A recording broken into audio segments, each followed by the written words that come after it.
My job is watching a woman trapped in a room. 3 years ago, I was looking at the local job classifieds online when one of the ads caught my eye, not because of what it said, but because it said so little. Job available, good pay, no benefits, discretion required. At the time, I was managing a music store, but I had already heard rumors we would be shutting down. I sent an email to the address. Half an hour later, I had a response telling me to go to an office building for my screening. I went, waited in the lobby, and was taken into an office where I was given forms and questionnaires to fill out.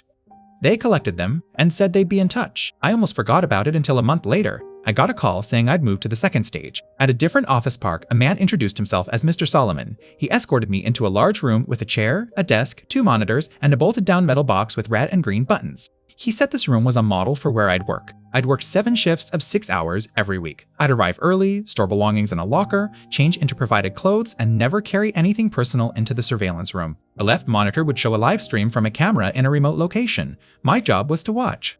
Once an hour, I'd log anything interesting on the right monitor. No pens, no paper, no notes taken out. The red button was for emergencies. The green button was if I saw something noteworthy. Solomon stressed I should only use it if something of real significance occurred. He pointed out the camera on the ceiling. He said my work would be observed. I was only a redundancy in case other systems failed. He smirked and asked if I knew what that meant. The pay was very good, $35 an hour. I was already thinking this was some kind of psych experiment or secret government job. My mom always said if it seems too good to be true, it probably is.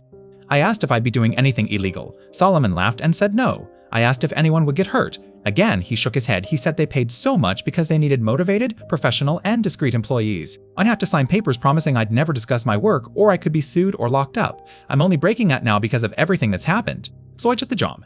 They wanted me to start right away, so I quit the music store with no notice. I felt bad, but the money was too good. I told myself not to chicken out. I was given a location of the job itself.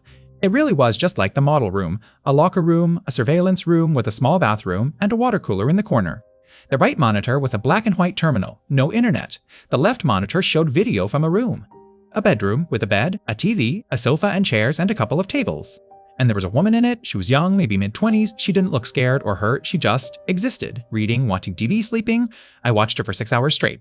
My first hour passed in silence. I typed my first log, subject, read a book. No notable events. I hit the green button. Nothing happened. I kept watching.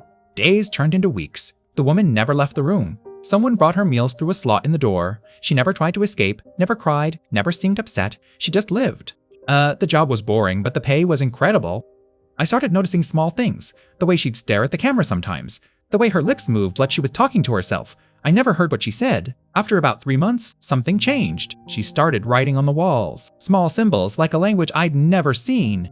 She traced them with her finger and then erased them with her sleeve. I logged it, hit the green button, nothing happened, but I kept watching. Over the next few weeks, the symbols got more complex. She'd write them faster, erase them faster. I started trying to memorize them. One day, she wrote something different. Not a symbol. Words. She wrote, "They don't want you to see." She stared at the camera for a full minute, then erased it. My heart was pounding.